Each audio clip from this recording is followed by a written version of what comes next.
বন্যার আরো বিস্তারিত খবর জানাতে লক্ষ্মীপুরের রামগতি থেকে সরাসরি যুক্ত হচ্ছেন সহকর্মী আতাউর কাউসার। সরাসরি চলে যাবো তার কাছে। আতাউর, আছি লক্ষ্মীপুর জেলার রামগতি উপজেলার চরপরাগাছা ইউনিয়নের ১ নম্বর ওয়ার্ডে। আমার চারপাশে আমি যতদূর দেখেছি শুধু পানি আর পানি, এবং পানিবন্দী হাজার হাজার মানুষ।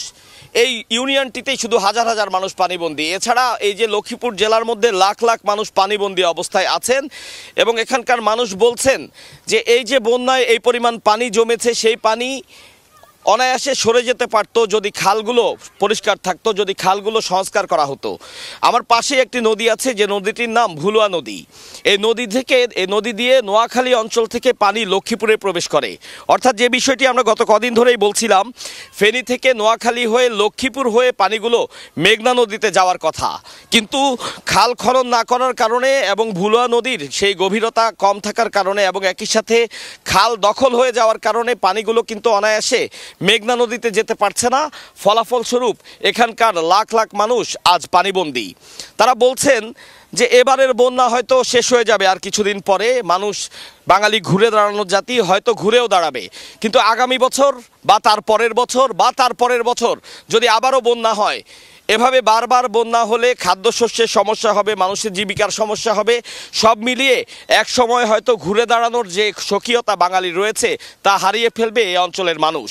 কাজেই তারা আকুল আহ্বান জানিয়েছেন সরকারের কাছে যত দ্রুত সম্ভব বাংলাদেশের যতগুলো খাল আছে সেই খালগুলো সংস্কার করে, নদীগুলোকে সংস্কার করে পানি দ্রুত যাতে নিষ্কাশন করা যায় সেই ব্যবস্থা যেন গ্রহণ করা হয়।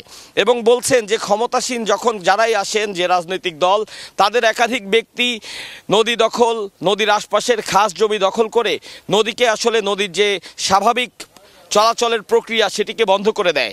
কাজেই তারা অনুরোধ করেছেন যে এই বিষয়ে যেন বর্তমান সরকার যথেষ্ট সচেতন হয়ে তা দখলমুক্ত করার ব্যবস্থা করেন এবং সংস্কারের ব্যবস্থা করেন, যাতে এরপরে কখনো আবার বন্যার আশঙ্কা বা বন্যা হলেও যেন দ্রুত সেই পানিগুলো নদীতে ফেলা যায়। তাহলে অন্তত এখানকার মানুষ ঝুঁকিমুক্ত হবে বন্যার আশঙ্কা থেকে, এবং তারা জীবন জীবিকা সঠিকভাবে নির্বাহ করতে পারবেন।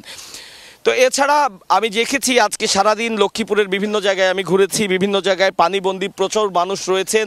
সেই মানুষেরা ত্রাণ পাচ্ছেন না অনেকে, কেউ বলছেন যে একাধিক ব্যক্তি ত্রাণ পাচ্ছেন, আবার কেউ বলছেন যে তারা গত 15 দিনে একবারের জন্য ত্রাণ পাননি। তারা অনুরোধ করেছেন যেন প্রত্যেকটি বাড়ি ধরে ধরে, ঘর ধরে ধরে প্রত্যেকটি মানুষকে ত্রাণের আওতায় আনা হয়। তাহলে এই ছোট শিশু, বৃদ্ধ, বাবা মাকে নিয়ে এখন যারা পথে বেসেছে এই মানুষগুলোকে যেন কোনোভাবে তারা যেন জীবিত থাকতে পারেন, সেই অবস্থায় আসার জন্য সকলকে অনুরোধ করছেন যেন যাতে ত্রাণটি ঠিকভাবে দেয়া হয় এবং ত্রাণ পেয়ে যাতে এই মানুষগুলো খেয়ে পরে বাঁচতে পারেন। তারা বলছেন যে তারা পানিবন্দী থেকে এমনিই স্বাভাবিক জীবনযাপনের ক্ষমতা হারিয়ে ফেলছেন। যদি এই অবস্থায় তারা খাদ্য সংকটে পড়ে অনাহারে অসুস্থ হয়ে যান, অনাহারে খাদ্যাভাবে মারা যান, তাহলে আসলে সেটি মেনে নেওয়ার উপায় নেই। তো এই অবস্থায় তারা বলছেন সকলেই যাতে ত্রাণের ব্যবস্থাটি সুন্দর ব্যবস্থাপনার মাধ্যমে সকলকে দেয়া যায়। লক্ষ্মীপুর জেলার কমলনগর উপজেলা থেকে আতাউর কাউসার, সময় সংবাদ। লক্ষ্মীপুর থেকে আমাদের সঙ্গে যুক্ত হয়েছিলেন সহকর্মী আতাউর কাউসার।